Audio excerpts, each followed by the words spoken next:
Praise the Lord.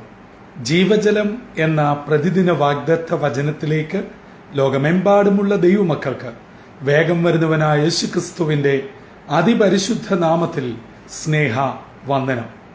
ഇന്ന് 2024 May മാസം 14 തീയതി ചൊവ്വാഴ്ച. സ്വർഗത്തിലെ ദൈവത്തിന്റെ വലിയ കൃപയാൽ നാം ഒരു പുതുദിനത്തിലേക്ക് പ്രവേശിച്ചിരിക്കുന്നു.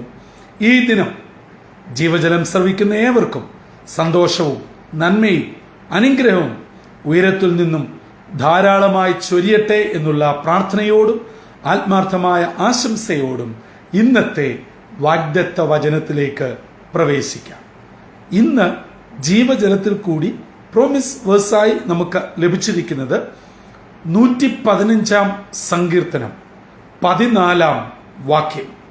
സാംസ് 115 വേഴ്സ് 14 നാം ഇപ്രകാരം വായിക്കുന്നു: യഹോവ നിങ്ങളെ മേൽക്കുമേൽ വർദ്ധിപ്പിക്കട്ടെ, നിങ്ങളെയും നിങ്ങളുടെ മക്കളെയും തന്നെ.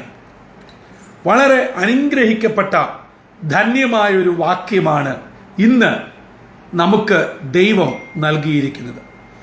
111 സങ്കീർത്തനം മുതൽ 118 സങ്കീർത്തനം വരെ തലക്കെട്ടുകൾ ഒന്നും തന്നെ നാം കാണുന്നില്ല. പല സങ്കീർത്തനങ്ങളിലും അങ്ങനെയുണ്ട്. എന്നാൽ ഇത്ര കൃത്യമായി അടുപ്പിച്ച് ഇത്രയും സങ്കീർത്തനങ്ങളിൽ നാം തലക്കെട്ടുകൾ കാണുന്നില്ല. എന്നാൽ ഈ സങ്കീർത്തനങ്ങളെല്ലാം തന്നെ ദാവീദിൻ്റെതാണ് എന്ന് സങ്കീർത്തന പഠിതാക്കൾ അവകാശപ്പെടുന്നു. എന്തു തന്നെയാണെങ്കിലും ഓരോ സങ്കീർത്തനങ്ങളും ഓരോ വാക്യങ്ങളും വളരെ അർത്ഥവത്തും ആഴമേറിയതും പരിശുദ്ധാത്മ പ്രേരിതവുമാണ് എന്ന് വ്യക്തമാണ്. ഇന്നത്തെ വാക്യത്തിൽ നമ്മോട് പറയുകയാണ്, സ്വർഗത്തിലെ ദൈവം നമ്മെ മേൽക്കുമേൽ അനുഗ്രഹിക്കട്ടെ, നമ്മെയും നമ്മുടെ മക്കളെയും.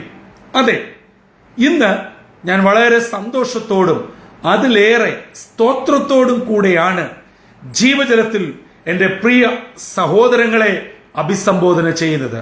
കാരണം കഴിഞ്ഞ ഏകദേശം 4 മാസത്തോളമായി 2023-24 അക്കാഡമിക് ഇയറിൽ 10th 12th ബോർഡ് എക്സാമുകൾ, അത് വിവിധ ബോർഡുകളിലേതായിട്ട് അപ്പിയർ ചെയ്യുന്ന നമ്മുടെ ആൺകുഞ്ഞുങ്ങൾ, പെൺകുഞ്ഞുങ്ങൾ, മറ്റ് വിവിധ പ്രൊഫഷണൽ കോഴ്സുകൾ, ഈ കുഞ്ഞുങ്ങളുടെ പേരുകൾ എഴുതി നാം നമ്മുടെ ഗ്രൂപ്പിലൂടെയൊക്കെയും പ്രാർത്ഥനയ്ക്കായി അപേക്ഷിച്ച് എല്ലാ ബോർഡുകളുടെയും റിസൾട്ട് ഇന്നുകൊണ്ട് ഡിക്ലെയർ ചെയ്തിരിക്കുന്നു. ICSE, CBSE, കേരള, മറ്റുള്ള ഇതര സ്റ്റേറ്റുകൾ എന്ന് വേണ്ട, നമുക്ക് പ്രാർത്ഥനയ്ക്കായി ലഭിക്കപ്പെട്ട എല്ലാ കുഞ്ഞുങ്ങളുടെയും റിസൾട്ട് ഡിക്ലെയർ ചെയ്തു. ഇന്നത്തെ വാഗ്ദത്ത വചനം പോലെ സ്വർഗത്തിലെ ദൈവം കുഞ്ഞുങ്ങളുടെ അധ്വാനത്തെ മാനിച്ചു. മാതാപിതാക്കളുടെ ശ്രമം, അവരുടെ അധ്വാനം, അവരുടെ പ്രാർത്ഥന, അനേകായിരങ്ങളുടെ പ്രാർത്ഥന നമ്മുടെ കുഞ്ഞുങ്ങൾക്ക് അനുഗ്രഹമായി എല്ലാവർക്കും ഉന്നതമായ വിജയം, നല്ല ഗ്രേഡ്, നല്ല പെർസെന്റേജ് നൽകി തമ്പുരാൻ മാനിച്ചു. ആ ദൈവകൃപയ്ക്കും കരുതലിനും ഇന്ന് പ്രഭാതത്തിൽ നമുക്കൊന്നിച്ച് ദൈവത്തിന് സ്തോത്രം ചെയ്തുകൊണ്ട് ഇന്നത്തെ വാഗ്ദത്ത വചനം ആവർത്തിച്ച് ഉറക്കെ ഉരുവിടാം. കാരണം ഞാൻ നിങ്ങളും സ്വർഗത്തിലെ ദൈവത്താൽ അനുഗ്രഹിക്കപ്പെട്ടവരും നമ്മുടെ മക്കൾ മേൽക്കുമേൽ ധന്യരായി ദൈവത്താൽ വാഴ്ത്തപ്പെട്ടവരുമായി തീരുക.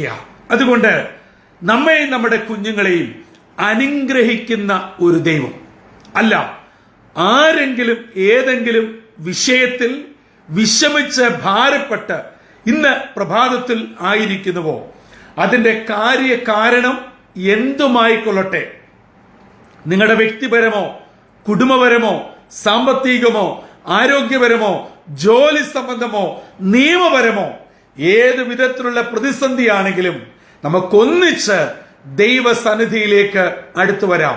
അതെ, നാം ഒന്നിച്ചു വന്ന് ഒറ്റക്കെട്ടായി പ്രാർത്ഥിക്കുമ്പോൾ നിശ്ചയമായും ഈ ഭൂമിയിൽ വെച്ച് 2 പേർ ഐക്യമെത്തിപ്പെട്ട് എന്ത് യാചിച്ചാലും പിതാവ് പുത്രനിൽ മഹത്വപ്പെടേണ്ടതിന് നിശ്ചയമായും അത് ചെയ്തു തരും.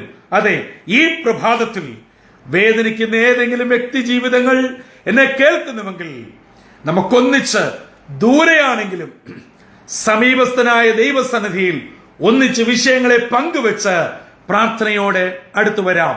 നിങ്ങളുടെ ജീവിതങ്ങളെ ഇന്നത്തെ വാഗ്ദത്ത വചനം പോലെ അനുഗ്രഹിക്കട്ടെ.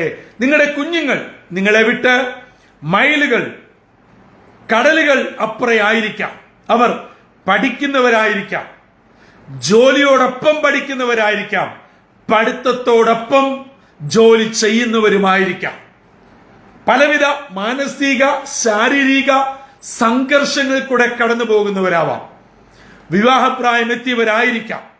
നാളുകളായി വിവാഹം ആഗ്രഹിച്ചിട്ട് നടക്കാതെ മാതാപിതാക്കൾ പ്രാർത്ഥനയോടെ കുഞ്ഞുങ്ങൾക്കൊരു തുണയ്ക്ക് വേണ്ടി കാത്തിരിക്കുന്നുണ്ടാവാം. കുടുംബജീവിതത്തിൽ പ്രവേശിച്ചിട്ട് വർഷങ്ങളായി തലമുറയെ ആഗ്രഹിക്കുന്നവർ ഉണ്ടാവാം. നിങ്ങളുടെ ഭാരം എന്തുമായിക്കൊള്ളട്ടെ പ്രിയമുള്ളവരെ, ഇന്ന് പകൽ 115 സങ്കീർത്തനം 14 വാക്യം നമുക്കും നമ്മുടെ കുടുംബത്തിനും നമ്മുടെ തലമുറയ്ക്കും ഒരു വലിയ വിടുതലും അനുഗ്രഹവും നന്മയായി ഭവിക്കട്ടെ. മാതാപിതാക്കളാകുന്ന നാം, മുതിർന്നവരാകുന്ന നാം, ദൈവമക്കളാകുന്ന നാം ഇന്നത്തെ വാഗ്ദത്ത വചനം കൊണ്ട് ഏവരെയും അനുഗ്രഹിക്കുക. ആ അനുഗ്രഹം എല്ലാവരുടെ മേലും വർഷിക്കട്ടെ. അങ്ങനെ എല്ലാവരും ദൈവപ്രീതി പ്രാപിച്ച് അനുഗ്രഹത്തോടെ ദൈവകൃപയിൽ മുന്നേറുവാൻ ഇന്നത്തെ ദിനം സർവശക്തനായ ദൈവം ഇടയാക്കട്ടെ.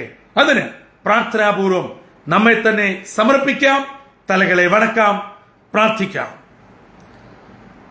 തലമുറ തലമുറയായി ഞങ്ങളെ സ്നേഹിക്കുകയും ഞങ്ങളെ കരുതുകയും ഞങ്ങളെ അനുഗ്രഹിക്കുകയും ചെയ്യുന്ന സ്വർഗീയ പിതാവേ, അവിടുന്ന് ഞങ്ങളെ അനുഗ്രഹിക്കുക മാത്രമല്ല ഞങ്ങളുടെ തലമുറകളെ മേൽക്കുമേൽ നന്മയോടെ നടത്തുന്നവനാണെന്ന് ഇന്നത്തെ സങ്കീർത്തനത്തിൽ കൂടെ ഞങ്ങളെ കേൾപ്പിച്ചതിനായി സ്തോത്രം. ഇന്ന് പ്രഭാതത്തിൽ വിവിധ വിഷയത്തിൽ മാനസികമായി ഭാരപ്പെട്ട് വേദനയിലും സങ്കടത്തിലുമായിരിക്കുന്ന ഞങ്ങളുടെ കൂട്ടു സഹോദരങ്ങളെ വ്യക്തിപരമായും കുടുംബമായും തമ്പുരാന്റെ കരങ്ങളിൽ ഏൽപ്പിക്കുന്നു. അവരെ അനുഗ്രഹിക്കണം. ദൈവിക കൃപ നിന്റെ കുഞ്ഞുങ്ങൾക്ക് നൽകണം. ഇന്നത്തെ വചനം ഞങ്ങളുടെ എല്ലാവരുടെയും ജീവിതത്തിൽ അന്വർത്ഥമായി തീരണം. സ്വർഗം അങ്ങനെ ചെയ്ത് ഞങ്ങളെ അനുഗ്രഹിക്കുന്നതിനായി സ്തോത്രം. യേശുവിൻ നാമത്തിൽ അപേക്ഷിക്കുന്നു. കൃപയോടെ കേൾക്കുമാറാകണമേ. ആമീൻ, ആമീൻ, ആമീൻ. പ്രിയ ദൈവജനമേ, ഇന്ന് നാം വചനത്തിൽ നിന്ന് കേട്ടതുപോലെ നാമും നമ്മുടെ മക്കളും ദൈവത്താൽ മേൽക്കുമേൽ അനുഗ്രഹിക്കപ്പെടട്ടെ. നമ്മുടെ പ്രാർത്ഥനകൾ നമ്മുടെ തലമുറയ്ക്ക്, നമ്മുടെ വിഷയങ്ങൾക്ക് ഒരു വലിയ വിടുതലും കോട്ടയുമായി തീരട്ടെ. ഇന്നത്തെ ദിനം അനുഗ്രഹത്തിന്റെയും ദൈവകൃപയുടെയും ദിനമായി ആയിരിക്കുന്ന ഇടങ്ങളിൽ കൃപയോടെ തമ്പുരാൻ പരിപാലിക്കട്ടെ. കർത്തൃ ശുശ്രൂഷയിൽ നിങ്ങൾക്കൊപ്പം brother Santhosh Kodukulanji. God bless you all.